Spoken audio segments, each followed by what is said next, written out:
दुकान की जिम्मेदारी है कि वो ये इंटरवेंशन ख़त्म करे, जो इदारों के बारे में बात कर रहे हैं कि अगर ख़रीदार हैं भी अपनी जगह तो सियासतदान है। जब दूसरी तरफ एक ऐसा इदारा है जिसके पास सारी की सारी रियासती ताकत मौजूद है, तो फिर सियासतदान वहाँ से नेविगेट करेंगे। तो आपको अपना ज़ाहिर सियासतदानों की जिम्मेदारी है, मैंने बड़ी ज़िम्मेदारी करार दे रहा हूँ अब्दुल्ला, मगर ज़्यादा जो हमारी ये 75 साल की हिस्ट्री में बार बार अब हमें ये समझ में आ गया ज़्यादा बड़ी जिम्मेदारी इदारे की है। और सिर्फ इदारे से मुराद इस्टेब्लिशमेंट नहीं है, इदारे से मुराद अदलिया भी है। जितना जजेस के फैसलों ने इस मुल्क को नुकसान पहुंचाया है, जितना जजेस ने कोलैबोरेट करके नुकसान पहुंचाया है, हमने सियासतदानों को विलन बना दिया इस मुल्क में।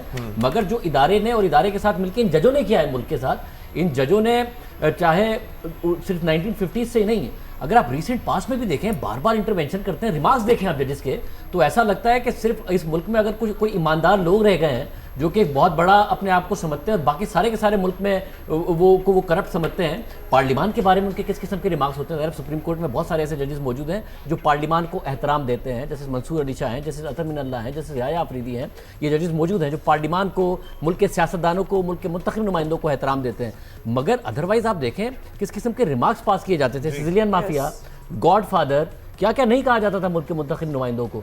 तो ये जजेस की भी बहुत बड़ी जिम्मेदारी है कि मुदाखलत खत्म करें, और मुदाखलत हर चीज़ में खत्म करें। देखिए गवर्नेंस भी बड़ी मुश्किल हुई है जुडिशरी की वजह से, सिर्फ और सिर्फ पॉलिटिकल मनूवरिंग नहीं हुई है। कराची में भी आप अगर मेयर कराची से पूछें, पीपल्स पार्टी की अपनी बड़ी जिम्मेदारियां हैं और बहुत सारी खामियां डिलीवर ना करने में, मगर आप मेयर कराची से जाके पूछें, बहुत सारे काम है जो अदालतें नहीं करने देती हैं, बार बार मुदाखलत करती हैं। किसी पार्क में को डेवलप करना, उसमें मुदाखलत कर देती हैं।